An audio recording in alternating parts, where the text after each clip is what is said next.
Baru-baru ni saya jumpa seorang kawan lama yang dah dekat 10-15 tahun saya tak jumpa dia. Cara dia berjalan nampak macam dalam kesakitan. Walaupun saya tak nak jadi busybody, tapi saya kan doktor. So saya tanyalah juga dekat dia kenapa. Dia ceritakan dah dekat 5-6 tahun dia struggle dengan sakit lutut ni. Dah macam-macam minyak dan juga rawatan tradisional yang dia gunakan. Tapi sakit tu masih datang dan pergi. Saya nasihatkan dan besoknya juga dia jumpa dengan pakar ortopedik. Terus disahkan osteoartritis kedua-dua belah lutut grade 3. Kesian dekat kawan saya ni tahu guys, sebab dia tak pernah tahu apa beza sakit lutut biasa versus sakit lutut osteoartritis. Osteoartritis ni penyakit melibatkan, biasanya kita refer pada lutut lah, disebabkan oleh kehausan pada tulang rawan. Model lutut kita ni adalah satu sendi. Sendi ada tulang femur, tulang tibia. Dia diikat oleh ligamen. Masalah dengan osteoartritis ialah lapisan tulang rawan yang beri pelindungan pada tulang peha dengan tulang betis ni dah nipis atau dah haus. Jika ini berlaku, maka kita namakan osteoartritis. Ia adalah sejenis penyakit degeneratif. Biasanya berlaku pada pesakit-pesakit yang lebih berumur lah, yang 50 tahun ke atas. Konsep dia bukan sahaja cartilage atau rawan, tapi dia melibatkan keseluruhan sendi. Seseorang yang mengalami masalah sakit lutut, tak kisahlah dah disahkan ada osteoartritis ataupun tak pasti lagi sakit apa. Sepatutnya bila mereka kena berjumpa dengan doktor pakar ortopedik untuk dapatkan pemeriksaan saringan seperti X-ray ataupun CT scan, dan untuk nasihat rawatan sepatutnya bila diorang kena jumpa dengan doktor pakar. Simptom yang berterusan setelah cuba makan ubat tahan sakit yang boleh didapati di farmasi atau di klinik, saya cadangkan anda perlu berjumpa doktor ortopedik anda untuk buat penilaian lanjut. Doktor akan menemu ramah anda, akan tanyakan simptom, akan memeriksa juga lutut anda. Kita akan buat X-ray bergantung kepada keterokan artritis. Biasanya akan mulakan dengan rawatan yang paling minimal. Salah satunya ialah radiofrekuensi, satu rawatan di mana doktor boleh blok saraf-saraf yang sakit di dalam lutut tersebut untuk mengawal kesakitan dalam masa yang sementara. Boleh tahan hingga ke 6 bulan ke 1 tahun. Selain daripada itu,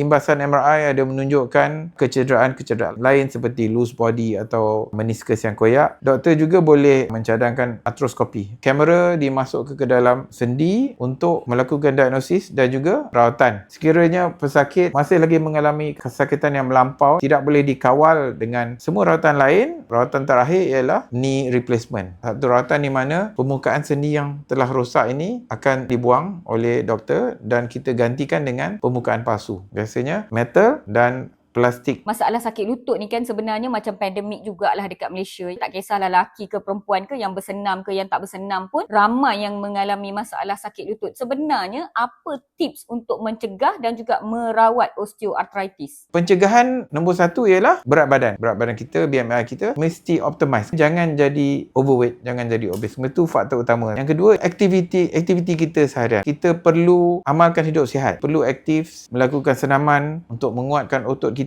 Bila otot kita kuat dan kita selalu melakukan senaman, lutut kita akan sentiasa mengeluarkan minyak synovial yang penting untuk lubrication. You all dah dengar semua penerangan dan juga nasihat daripada pakar ortopedik sendiri. Jadi ingat untuk amalkan ke semua nasihat dan tips yang doktor dah berikan. Kalau sakit tu seperti yang doktor terangkan, pergi berjumpa dengan doktor pakar seawal yang mungkin untuk mencegah penyakit ataupun masalah itu menjadi lebih teruk. Sambil tu jangan lupa untuk share kepada rakan-rakan dan orang yang tersayang video yang sangat bermanfaat ini. Saya Dr. Azfar Rizal bin Ahmad, konsultan ortopedik and arthroscopic surgeon daripada Hospital Columbia Asia Ceras. Video berbentuk pendidikan kesihatan ini dibawakan khas untuk anda oleh Columbia Asia Hospital Ceras yang kini sedang berkembang untuk keselesaan anda di masa hadapan.